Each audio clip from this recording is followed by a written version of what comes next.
श्राद्धों में नया घर, नई गाड़ी या कोई भी मांगलिक कार्य कर सकते हैं या नहीं? क्या आपके सपनों में कभी आपके पूर्वज आए हैं? क्या ये सपना आपको बार बार आता है? महाभारत काल में दानवीर कर्ण जब स्वर्ग लोग गए तो क्यों उन्हें वहां पर भोजन नहीं मिला? क्या श्राद्ध कर्म के लिए ब्राह्मण देवता द्वारा संकल्प जो किया जाता है वो बेहद जरूरी है या ये संकल्प कोई भी कर सकता है? पितृ क्या है श्राद्ध कर्म? क्या हमें श्राद्ध कर्म करना चाहिए? क्या सच में अच्छी और बुरी आत्माएं होती है? कौन है ये आत्माएं?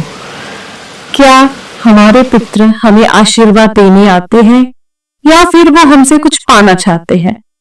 इन सभी भ्रांतियों पर चर्चा करेंगे और मैं कोशिश करूंगी आज आपको एटलीस्ट इतना ज्ञान जरूर दूं कि दोबारा अगर पितरों के बारे में बात हो तो आपको पूर्ण ज्ञान हो, और अगर पितृ दोष के बारे में बात हो तो आपको पता हो कि पितृ दोष से कैसे शांति प्राप्त करनी है, कैसे अपनी लाइफ को खुशहाल करना है। पितृपक्ष वर्ष में 365 दिनों में से 16 दिन डेडिकेट किए जाते हैं पितरों को। पितृ कौन है? हमारे पूर्वज जो इस दुनिया में नहीं है, जा चुके हैं। पितृ आते हैं इन खास दिनों में धरती पर और देखते हैं अपनों को, जहां पर वो रहते थे, जो उनकी पीढ़ी दर पीढ़ी चलती आ रही है। उनसे उन्हें उम्मीद होती है कि वर्ष की ये 16 दिनों में हम कुछ ना कुछ उनके नाम से जरूर करें, जैसे कि तर्पण, हवन यज्ञ, ब्राह्मण भोज, दान पुण्य, ताकि वो जिस भी लोक में है उन्हें संतुष्टि मिले, खुशहाली मिले और वो हमें अपनी ब्लेसिंग्स देकर जाए। ये बहुत जरूरी कर्म है और हिंदू धर्म में इसकी बहुत मान्यता है।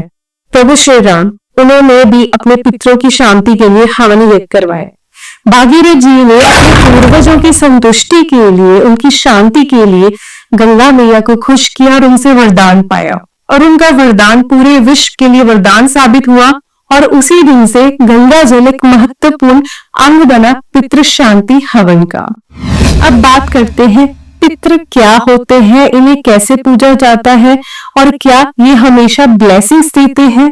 क्या करते हैं ये? देखिए, पितृ दो तरह के होते हैं, देव पितृ और प्रेत पितृ।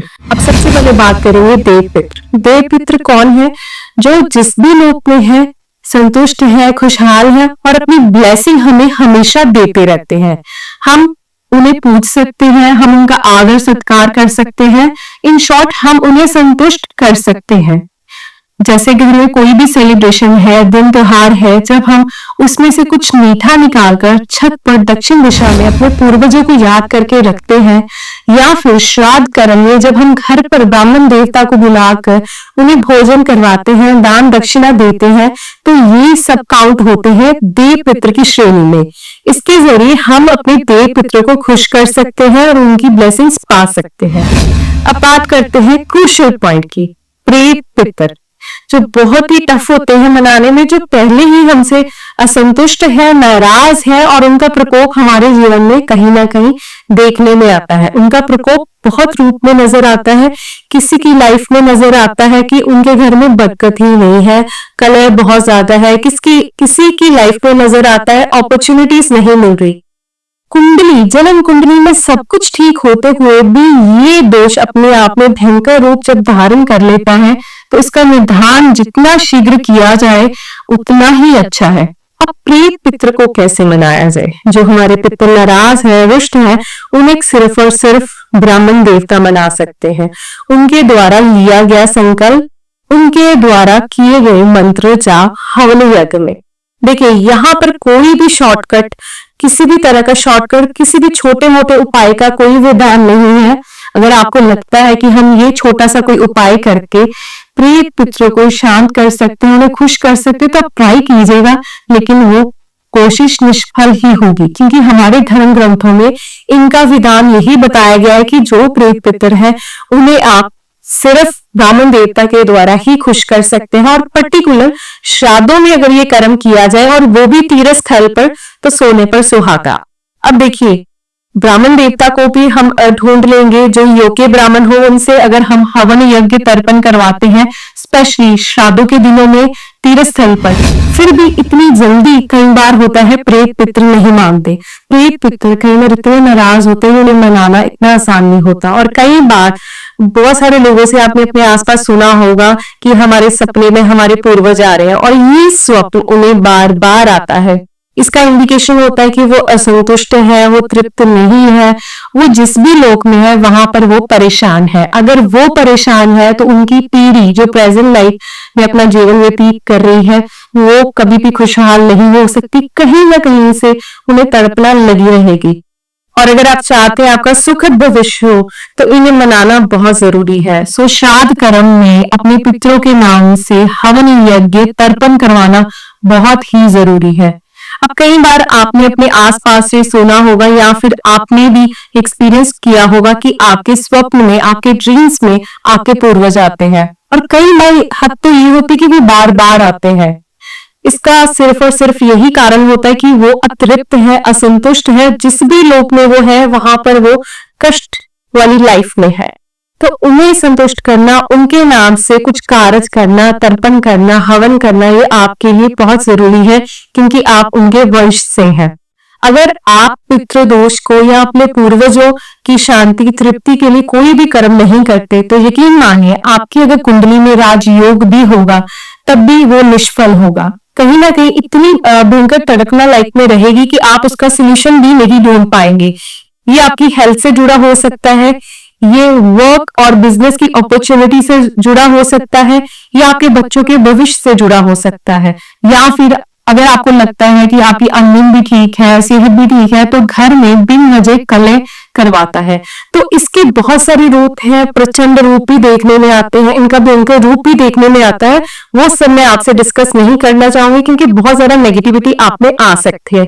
लेकिन एक बात यकीन मानिएगा, इन्हें खुश करना, इनके लिए कोई ना कोई कर्म करना और हर वर्ष करना अत्यंत आवश्यक है। अगर आप इसे कंटिन्यू रखते हैं तो आपकी लाइफ में एक इंश्योरेंस आना शुरू हो जाएगा खुशियों का। पितृ शांति, पितरों के लिए कोई ना कोई कर्म करना कितना महत्वपूर्ण है, इसकी एक एग्जांपल मैं आपको देना चाहूंगी महाभारत काल से। महाभारत काल में एक योद्धा, मेरे भी फेवरेट वो रहे हैं कर्ण। उन्होंने अपनी लाइफ में इतना दान किया है, इतना दान किया कि उनका नाम ही दानवीर कर्ण पड़ा। लेकिन जब मरणोपरांत वो स्वर्ग में गए, नो डाउट उनके दान पुण्य की बदौलत ही, जो वो श्रद्धा से करते थे उसकी बदौलत ही वो स्वर्ग में गए, और स्वर्ग लोक में भी उनका वार्म वेलकम किया गया कि अब दानवीर कर्ण स्वर्ग की शोभा बढ़ाएंगे।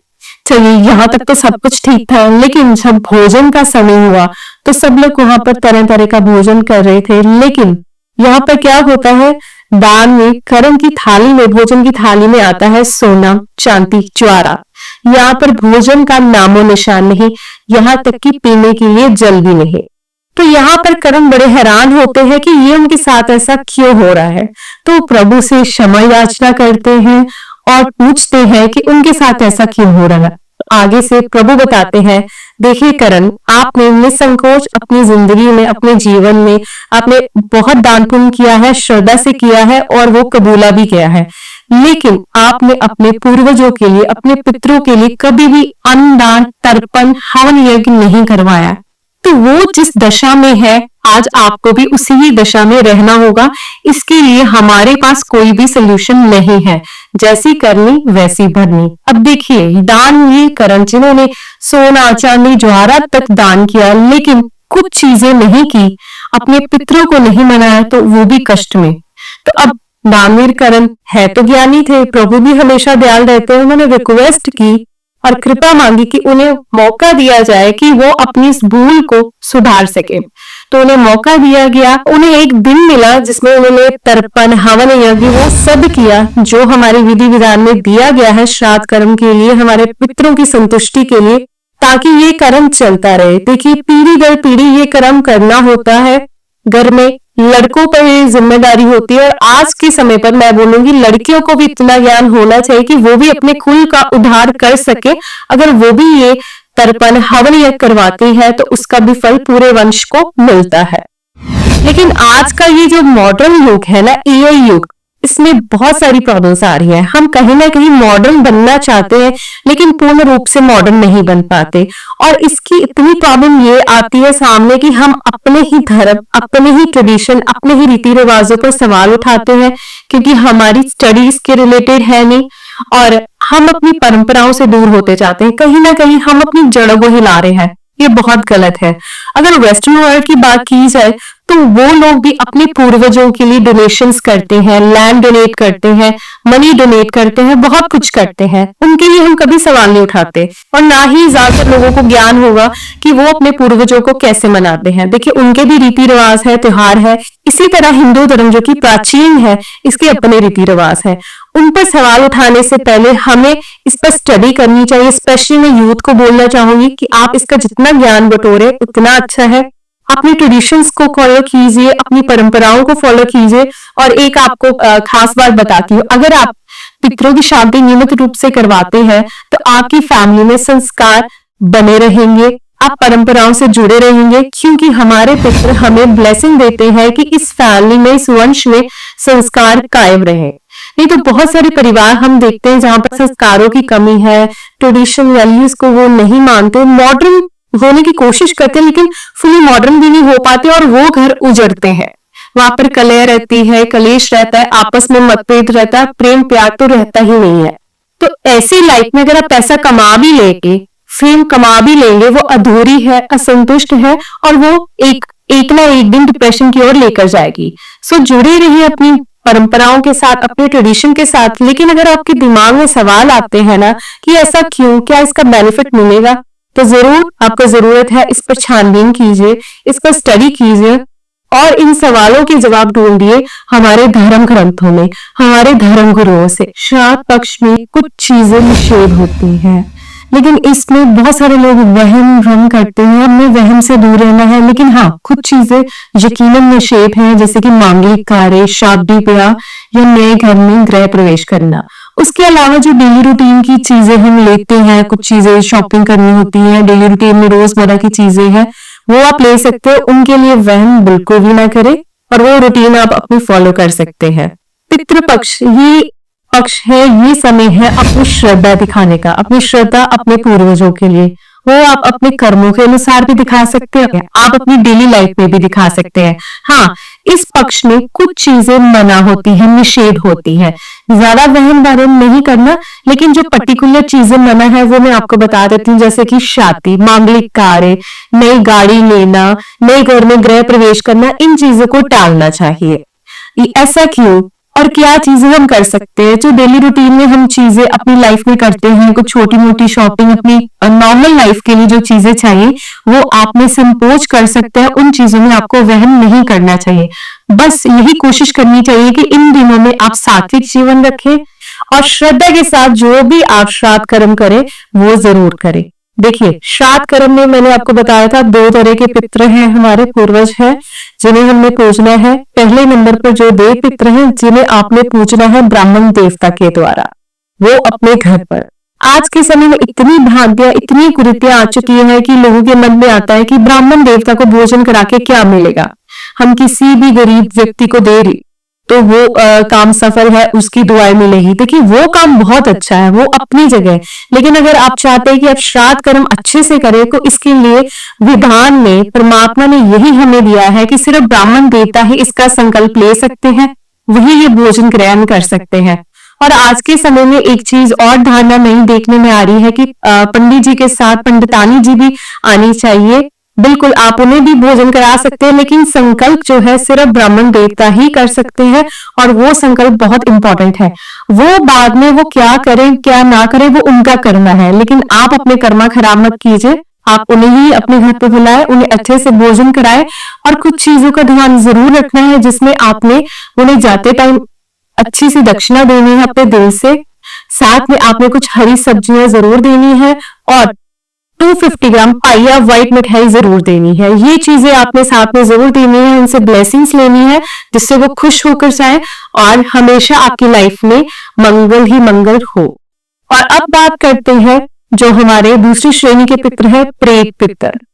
जो संतुष्ट नहीं है, जिन्हें संतुष्ट करना है, जिनकी ब्लेसिंग हमें चाहिए ही चाहिए। अब इन्हें खुश कर सकते हैं सिर्फ ब्राह्मण देवता, लेकिन यहाँ पर सबसे इंपॉर्टेंट आता है स्थान, किस स्थान पर किया जाए ताकि जो कर्म आप उनके नाम से करवा रहे हैं उसका पूर्ण लाभ आपको भी मिले और आपके पितरों को भी। इसके लिए हमारे धर्म ग्रंथों में 4 प्रीमियम लोकेशंस बताई गई हैं। वो 4 ऐसे तीर्थ स्थल हैं जहां पर अगर आप कोई भी कार्य करते हैं, तर्पण करवाते हैं, हवन यज्ञ करवाते हैं पितरों के नाम पर, तो परमात्मा उसे कबूल करते हैं, पितरों को संतुष्टि मिलती है और वो ब्लेसिंग देते हैं। जो 4 प्रीमियम लोकेशन हैं जिसमें आते हैं हरिद्वार, प्रयागराज, गया जी और बद्रीनाथ। इन 4 लोकेशन में से जो भी आपको इजी लगती है, कंफर्टेबल लगती है, वहां पर आप जाए। उच्च कोटि के ब्राह्मण देवता ढूंढे जिन्हें पूर्ण ज्ञान हो और वो इस कर्म को अच्छे से करना जानते हो, और आप उन्हें अच्छे से दक्षिणा दे, लास्ट में उनसे ब्लेसिंग ले और ये कारज, ये कर्म आप अच्छे से करवाएं। देखिए, श्रद्धा इज वेरी इंपॉर्टेंट, और इस कर्म के दौरान आप जो भी दक्षिणा दे रहे हैं वो दिल से दीजिए, कोई भी वस्तु दे रहे हैं दिल से दीजिए, तभी वो कबूल होगी। जब ब्राह्मण देवता संकल्प करते हैं खुश होकर, तभी वो सफल होता है। और जब हमारे प्रेत पितर संतुष्ट होते हैं तो वो डेफिनेटली ब्लेसिंग देते हैं, और उनकी ब्लेसिंग से आपका वंश बढ़ता है, उनकी ब्लेसिंग से आपकी लाइफ में खुशियां आती है, जो घर में कलह कलेश है वो दूर होता है और आप दिन दुगनी रात चौगुनी तरक्की करते हैं।